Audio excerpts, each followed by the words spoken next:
If you've clicked on this video, you've probably noticed more shedding than usual on your pillow, in the shower, or your hairline or crown area has started changing recently. Now, the two biggest mistakes most people make at this stage are number one, assuming all hair thinning is the same, when in reality, different types of hair loss has completely different causes and completely different solutions. And number two, waiting to take action because the earlier you catch this, the easier it is to slow it down and regrow hair before the follicles become too weak to respond.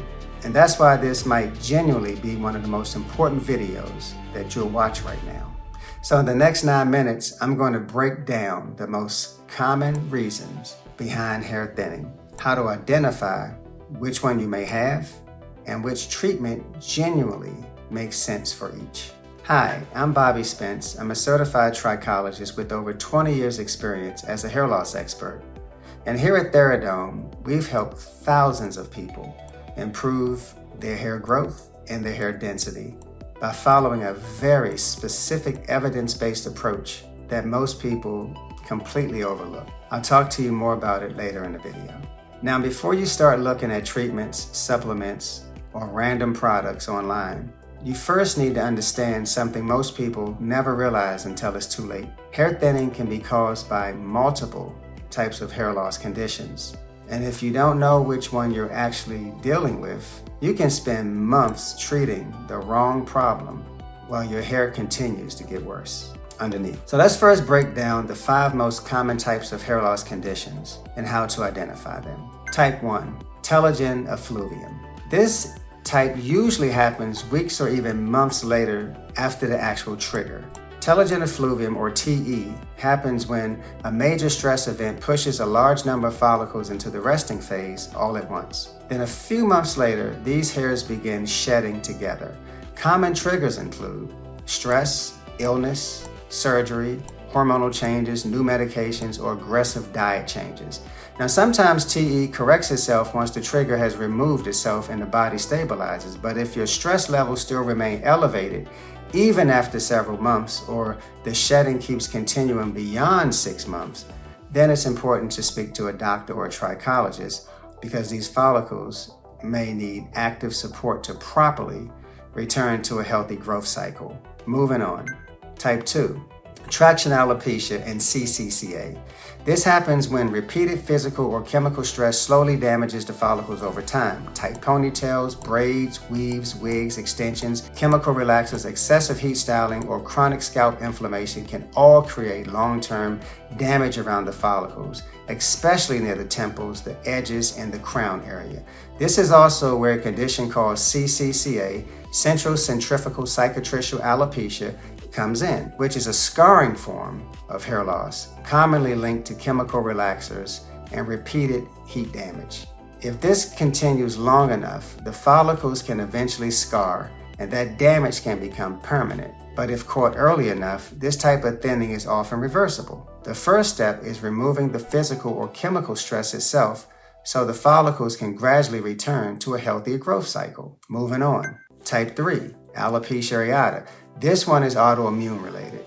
Alopecia areata happens when the immune system mistakenly attacks the hair follicles, usually causing sudden patchy bald spots that can spread over time. It's often linked to an autoimmune condition like thyroid disorders, lupus, and diabetes. And while this type can be unpredictable, the follicles themselves are often still alive, which means regrowth is still possible with the right treatment support. Now, in many cases, alopecia areata can also lead to noticeable hair thinning and increased shedding.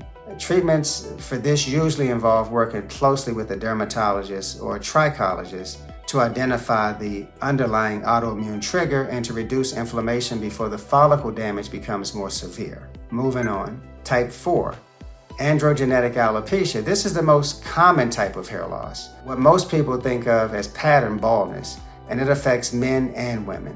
The driving force here is a hormone called DHT, dihydrotestosterone. If your follicles are genetically sensitive to it, DHT slowly miniaturizes them over time. Thicker hairs become thinner, shorter, and eventually stop growing properly.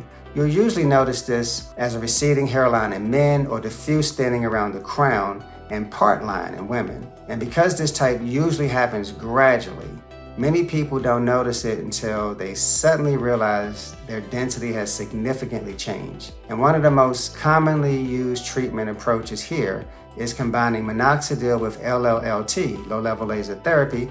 Minoxidil was originally developed as a blood pressure medication, but later researchers discovered it could help stimulate hair growth. It works as a vasodilator, helping prolong the growth phase while pushing resting follicles back into the active growth phase. Now, one important thing here is when people first start minoxidil, they sometimes panic because the shedding temporarily increases, but don't worry about the hair shedding, because in most cases, that initial shedding phase is actually part of the follicle reset process before newer hairs begin growing back. Minoxidil can be used both topically and orally, and doctors often start with very gradual low doses depending on the patient, sometimes as low as 0.5 milligrams, and then slowly increasing if needed. Now, personally, I would not suggest jumping into stronger drugs like finasteride when we're mainly dealing with hair thinning and early stage shedding and not aggressive hair loss. That's where low-level laser therapy becomes very interesting. Low-level laser therapy has been in clinical research for decades, and it works by using specific wavelengths of red laser light to stimulate the mitochondria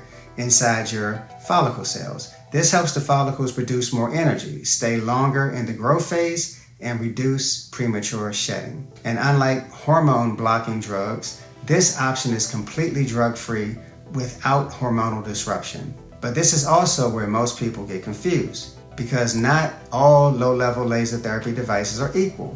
A lot of products sold online as laser therapy are actually low-powered LED devices with much weaker clinical performance. True laser-based low-level laser therapy uses coherent light that penetrates deeper into the follicle environment, while LEDs mainly scatter on the surface, and that's exactly why devices like Theradome stand out. What's interesting is that Theradome actually uses a more precise term for what they do. It's called laser phototherapy, or LPT, because the device uses true medical grade lasers, not LEDs. Developed by former NASA scientists, over the years I've seen consistent long-term results in people dealing with diffuse thinning, crown thinning, and androgenetic alopecia. All it takes is 2 20-minute sessions per week at home, and you get full scalp coverage with no hormonal side effects or daily topical maintenance. Now, and I've also created a detailed video breaking down what an effective laser